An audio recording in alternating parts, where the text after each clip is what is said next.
CA शिक्षा में मैं शिवानी अरोड़ा आपका स्वागत करती हूँ।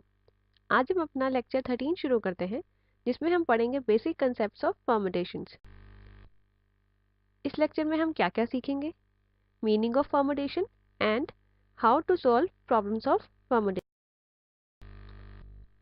अगर मैं आपसे पूछूं कि स्माइल वर्ड से कितने 3 लेटर्स वर्ड बन सकते हैं, या फिर अगर 7 लोगों में से आपको एक प्रेसिडेंट और एक वाइस प्रेसिडेंट का चुनाव करना हो, तो आप कितने तरीकों से उन 2 लोगों का चुनाव कर सकते हैं 7 लोगों में से।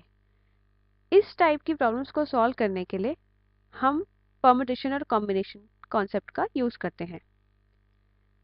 इसमें एक चीज आती है फैक्टोरियल। परमुटेशन और कॉम्बिनेशन की प्रॉब्लम्स को सॉल्व करने के लिए हमें पता होना चाहिए कि फैक्टोरियल क्या होता है। फैक्टोरियल ऑफ n अगर हमको निकालना हो तो उसे हम n फैक्टोरियल या फिर n फैक्टोरियल इन 2 तरीकों की फॉर्म में लिख सकते हैं। इसका मतलब क्या होता है कि n फैक्टोरियल का मतलब होता है कि n से लेकर 1 तक की सारी डिजिट्स को मल्टीप्लाई कीजिए।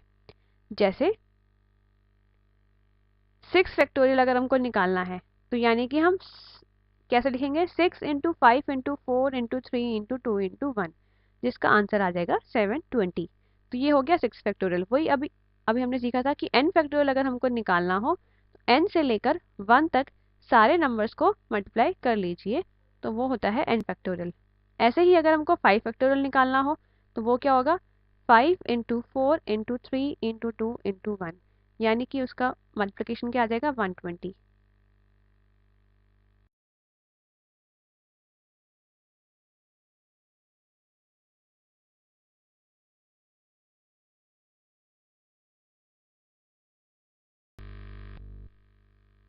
तो अभी हमने सीखा कि 6 फैक्टोरियल को हम 6 इंटू 5 फैक्टोरियल पे लिख सकते हैं। ठीक है, अब चलिए क्वेश्चन करते हैं।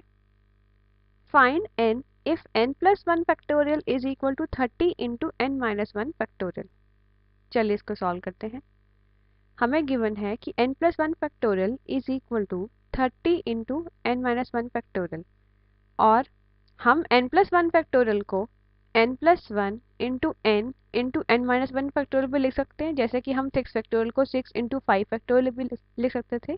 उसी तरह n प्लस 1 फैक्टोरियल को n plus 1 into n minus 1 factorial लिख सकते हैं। एक एक डिक्रीज होगा ना नंबर, तो n plus 1 factorial is equal to 30 into n minus 1 factorial, ये गिवन था। तो इसलिए n plus 1 into n minus 1 factorial is equal to 30 into n minus 1 factorial. n minus 1 factorial से n माइनस 1 फैक्टोरियल कैंसिल हो गया, तो ये आ गया n square plus n minus 30 is equal to 0। और क्वाड्रेटिक इक्वेशन तो हमने सीख ही चुके हैं, तो उससे n की वैल्यू आ जाएगी -6 और 5। लेकिन n जो है वो कभी नेगेटिव नहीं हो सकता, क्योंकि नेगेटिव का फैक्टोरियल आप नहीं निकाल सकते। तो इसका मतलब n is equal to 5।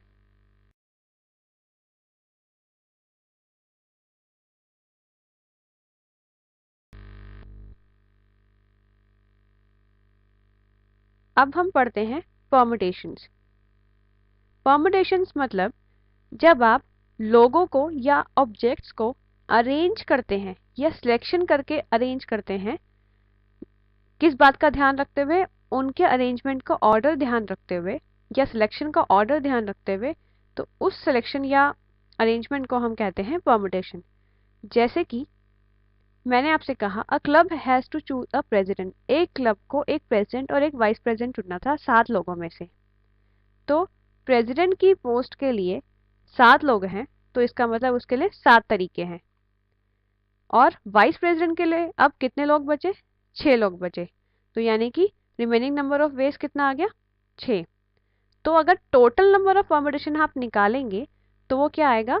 7 into 6, क्योंकि दोनों पोस्ट चाहिए आपको, प्रेसिडेंट की भी और वाइस प्रेसिडेंट की भी। तो प्रेसिडेंट की पोस्ट के लिए 7 तरीके हैं और वाइस प्रेसिडेंट की पोस्ट के लिए 6 तरीके हैं। तो टोटल आपका आ गया 42 वेज से आप एक प्रेसिडेंट और एक वाइस प्रेसिडेंट की पोस्ट के लिए 7 लोगों में से चुनाव कर सकते हैं।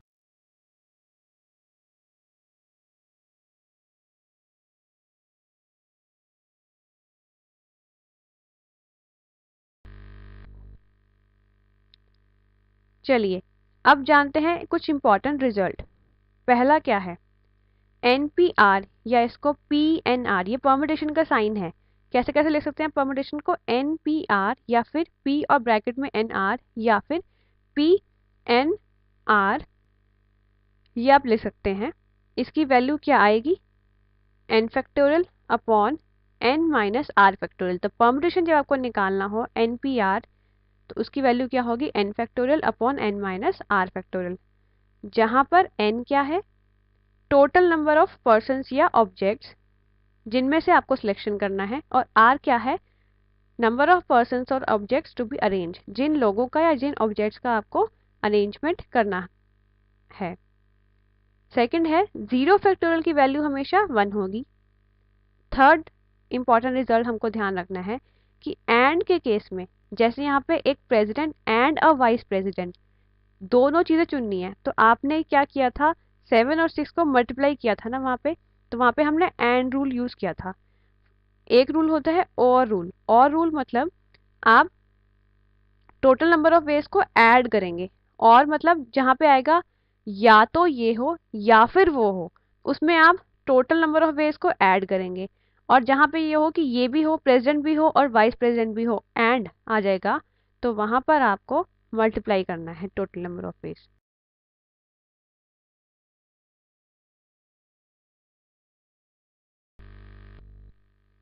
चलिए अब एक और क्वेश्चन करते हैं। फर्स्ट मैंने आपसे पूछा फाइंड 6p2, सिंपल है, अभी हमने पढ़ा था NPR is equal to n factorial upon n minus r factorial, तो इसलिए 6p2 की वैल्यू क्या होगी, 6 फैक्टोरियल अपॉन 6 माइनस 2 फैक्टोरियल, यानी कि ये बन जाएगा 6 फैक्टोरियल अपॉन 4 फैक्टोरियल। अब 6 फैक्टोरियल को आप 6 इंटू 5 इंटू 4 फैक्टोरियल ले सकते हैं, अपॉन 4 फैक्टोरियल। 4 फैक्टोरियल से 4 फैक्टोरियल कैंसिल हो गया, तो ये आपका आ गया 6 इंटू 5 यानी कि 30। सेकेंड क्वेश्चन हम करते हैं। एक क्विज में 12 स्कूल टीम्स आ रखी थी, ठीक है, आपको निकालना है number of ways in which the first second and third position में बी वॉन। फर्स्ट सेकेंड और थर्ड पोजीशन कितने तरीकों से जीती जा सकती है 12 स्कूल टीम्स में से। चलिए, तो आपको सिंपल 12 में से तीन चीजों का सिलेक्शन अरेंजमेंट या करना है, तो वो कैसे होगा, 12p3, यानी कि इसकी वैल्यू क्या होगी, 12 फैक्टोरियल अपॉन 12 माइनस 3 फैक्टोरियल।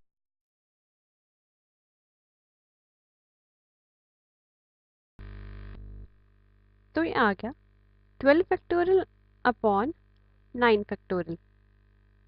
अब 12 फैक्टोरियल को आप 12 इंटू 11 इंटू 10 इंटू 9 फैक्टोरियल लिख सकते हैं, डिवाइडेड बाई 9 फैक्टोरियल। 9 फैक्टोरियल से 9 फैक्टोरियल कैंसिल हो गया, तो इसकी वैल्यू आ गई 1320। चलिए थर्ड क्वेश्चन करते हैं। आपको 5 डिजिट दी हुई है, 3 4 5 6 7। आपको बताना है कि इन डिजिट्स को यूज करते हुए 5000 से बड़े आप कितने डिजिट्स बना सकते हैं, और कंडीशन है no digit is being repeated. चलिए करते हैं। यहाँ पर आपके पास 4 पोजीशन है, यूनिट्स, टेंस, हंड्रेड्स और थाउजेंड्स, ठीक है। 1000 डिजिट के लिए आप 5 6 और 7 में से ही चूज कर सकते हैं, क्यों, क्योंकि नंबर जो है वो 5000 से बड़ा होना चाहिए, तो इसलिए नंबर ऑफ वेज कितने आ गए, 3p1, क्योंकि 3 डिजिट में से आपको एक चूज करना है, इसकी वैल्यू आ जाएगी 3 फैक्टोरियल अपॉन 3 माइनस 1 फैक्टोरियल, यानी कि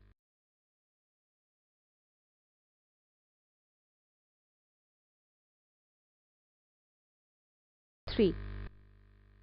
अब बाकी जो 3 पोजीशंस हैं उसके लिए आप कोई भी डिजिट चूज कर सकते हैं, तो यानी कि बाकी डिजिट्स कितनी बची, 4। 4 में से आपको 3 चुननी है, तो उसका नंबर ऑफ वेज क्या आ जाएगा, 4p3। तो ये हो गया 4 फैक्टोरियल अपॉन 4 माइनस 3 फैक्टोरियल, यानी कि 24। तो total number of 4 digit numbers क्या आ गए, 3 इंटू 24, क्योंकि आपको पहले डिजिट के लिए भी चाहिए और बाकी 3 डिजिट के लिए भी चाहिए ना, तो इसलिए एंड वाली कंडीशन लग गई यहाँ पे।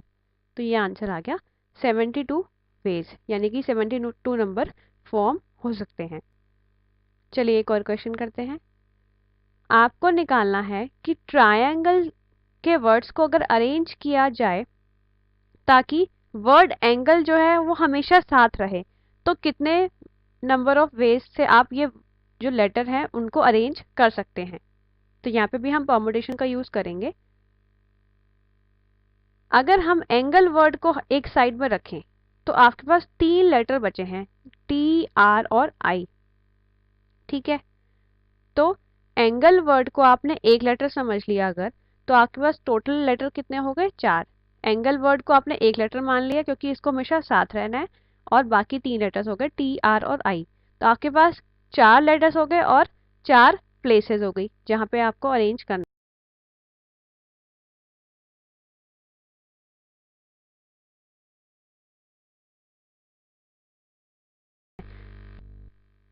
तो टोटल नंबर ऑफ वेज क्या आ गए?